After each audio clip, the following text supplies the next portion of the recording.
The Squirrel Incident. Note: one squirrel was harmed during this event. So I'm test riding a route on my bicycle with the intention of taking a group of friends on it the following weekend. This course would be ideal because it has a midpoint of one of the Cadence clubhouses. Cadence clubhouses are the cycle cafes and shipping containers scattered around the South Downs.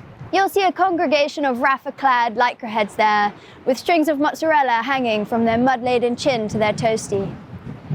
The weekend before this, I'd led some friends on a ride and was excited to take them out again, so I was testing the route for them. I shouldn't have been so optimistic, as I later found out that they each kept pretending to need a wee so that they could stop for a breather. The thing is, if they cycled a bit faster, they could have taken that breath in my slipstream. Anyway, I'm following the course I'd set on my Garmin, and naturally I'm zoning in and out.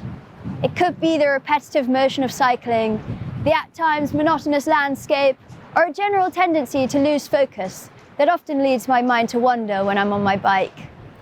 In this particular moment, let's say I was imagining spearheading a tight peloton and whooshing past a wide-eyed child, making them spin on the spot and changing the course of their life forever.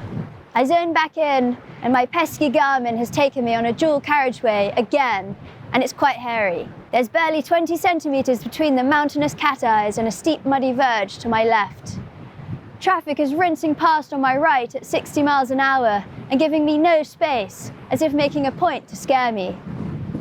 No semblance of a bike lane. My Garmin is telling me there's 1 more mile of this highway to hell, so I up the gears and start to pound it.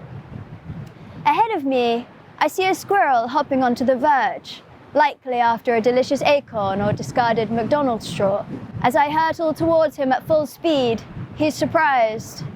He has only a split second to decide whether to withdraw to the bushes or take the wild ride across the high traffic blur. He makes his choice and leaps for the tarmac, but because I'm going so fast, and because I was already so close, he actually leaps into me. First, he hit my quickly pedaling foot, and like an accidental game of keepy-uppies, I boot him to my front wheel, which in turn whips him to my front fork. The tire is gripping him, but he doesn't fit through the fork, so he's just a pinball between pedal, wheel, fork, over and over again. Neither of us can believe what's happening until it's been happening for several rotations. He's screaming, I'm screaming. I've pulled my knees up to my chin, but the pedals continue to whiz and whip him round and round. 4x4s continue to blitz past us on our right, one after the other, witness to our frenzy. I feel his furry little body brush against my leg as he completes his Ferris wheel of terror and gets launched back into the bushes as if I've just flicked an elastic band. Finally, the mile is up, and I turn off the road and dismount. In this moment, I'm brimming with adrenaline and feel like I could lift a car. Where is that poor thing? Let me lift a car off of him to make up for what just happened between us. I feel guilt. Was that a murder? Manslaughter, maybe. Squirrel slaughter. I arrive at Cadence and confess to the two behind the counter my crime, but they both hate squirrels and congratulate me. They give me my iced Americano for free, and I sit on one of their plastic garden chairs and stare at the gravel. I'm not thirsty anymore, but I don't want to be rude, so I solemnly sip my drink, expecting to hear the approaching sirens of the RSPCA. I know that my hands are freezing, but I'm numb to the pain, my guilty conscience enveloping my senses. I try to carry on with my ride, but each roadkill hisses, "For shame," at me as I amble by. Flies dive bomb into my eyeballs after every corner, and I have to keep stopping to fish them out. I can feel the creatures of the surrounding forest watching me, and I decide to catch a train home. Nature knows what I did, and I'm not welcome there today.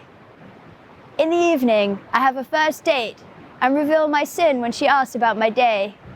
Instead of retribution, it goes down a storm. Look, I'm sporty and can alpha the natural world. She laps up the story like it's a comedy bit, and the date is a major success. I just want to have to face some kind of consequence for what I did to that tiny squirrel. On our second date, she gives me a laminated certificate telling me a red squirrel has been adopted in my name, and it makes me feel a little bit better.